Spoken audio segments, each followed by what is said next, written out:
Hello and welcome to My Own Worst Enemy, another unboxing. This is The Day Is Ours, the Battle of Princeton, 1777 from Lock and Load Publishing. This is one of Lock and Load's Battles on Demand series games. They're smaller games, they're smaller rule sets, quicker playing type games, and there's quite a variety on Lock and Load's site if you've never checked it out. These are available as either Ziploc bagged games or PDFs that you can print and play. So let's dive in, take a look. First up is the rule book. This is a typical rule book for Lock and Load in that it's high quality, nice paper, very colorful. Things are laid out clearly so that you can follow along and see what's going on a whole lot easier. Love the rule books from Lock and Load. Quick look at the contents. Let's see, sequence of play is in there, movement, so everything's laid out in order here for zones of control, and we'll take a quick flip through this to see that. There are scenarios in here, even though this is just the Battle of Princeton, you still get some different scenarios. You even get a what-if scenario, so that's kind of cool. Of course, here's our units. We will take a look at the counters in just a second. And we have some nice examples here, it looks like. So zones of control are going to be important in this game. Combat, let's just get through this quicker than what I'm doing because we want to get onto the counters and the map, I'm sure. So some crown units there. It looks like some leader units, some historical information about the Battle of Princeton.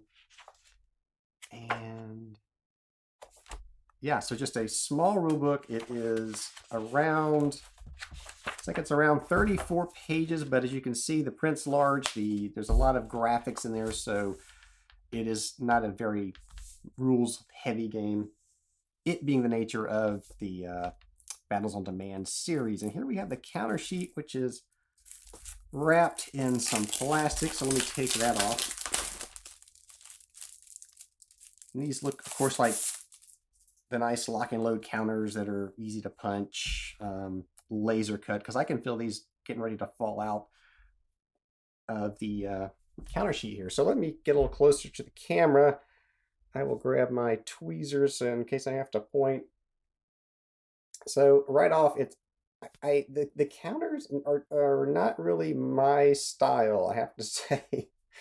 I think they're a little busy. I don't really, I mean, there's the it looks like it's a coat, you know, the coat of the soldier, and then of course I guess these. It's hard to tell what is what, honestly, from just looking at this.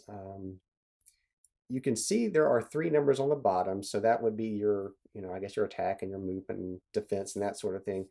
It's just really hard to tell, though, beyond that. I mean, artillery is nice. I like that, but I'm not sure that the militia and the army units are. Not sure I like that counter style. And of course, each counter does have looks like the name of the unit on it. So, of course, our leaders are up here. There's George Washington. Yeah, I'm not a huge fan of, and these counters are going to fall out, I can tell. They are laser cut. And this is the British sheet. It's the same thing. Maybe some people like that style. I don't think I do. But it is what it is. Nice counters, though. And I'll just punch one of these out because, like I said, they are the laser cut counters. No counter clipping required here. There's a close-up of a British unit. Yeah, so that'll save some time in getting to the table. I will set those aside, and we have looks like a player's aid card. Well, this is just this would probably be what was in the back of that Ziploc bag that I received, but this is a breakdown of the counters and what exactly information is on the counter. So, and yeah, there's your combat, morale, and movement. So, and like I said, those are kind of hard to see on the counters, but it is what it is. And this, of course, is the map sheet or sheets. And it looks like the map is, you piece it together. So it's a pretty good sized map. Let's see how much of this we can get on camera. Probably not much. Let's see. Probably do it like this. So we'll just take a look at some of the maps. So there are 6 of these sheets, and I'm not sure if, well, it looks like maybe I did grab the right ones. we'll just put out 4 of the 6 sheets. There are 2 more of these that would go on top. So it's like, it's a very good sized map for such a small sized game. So nice map though. I like the map. It's clearly it's winter. So yeah, this was in 1777. It was in January, February.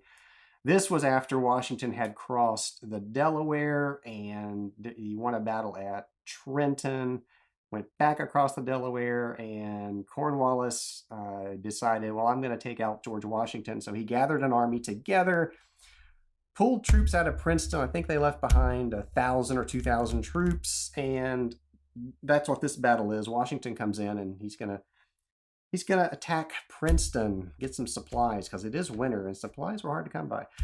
So Washington goes in. He knows he's got to get in and get out because Cornwallis is out there looking for him with a pretty good sized army. I'm getting distracted into history here. So yeah, this is wintertime. It is a very nice map reflecting that. And like I said, it's a much larger map than I thought we would see. And I like the map. I like the details on it. So that's good. That's a plus. All right, so what else do we have? We have the player's aid cards now. So here is your melee combat results table, terrain modifiers, fire combat, and of course your terrain modifiers for that. The terrain effects chart, which tells you what all of those things we just saw on the map are, and it does a good job of that.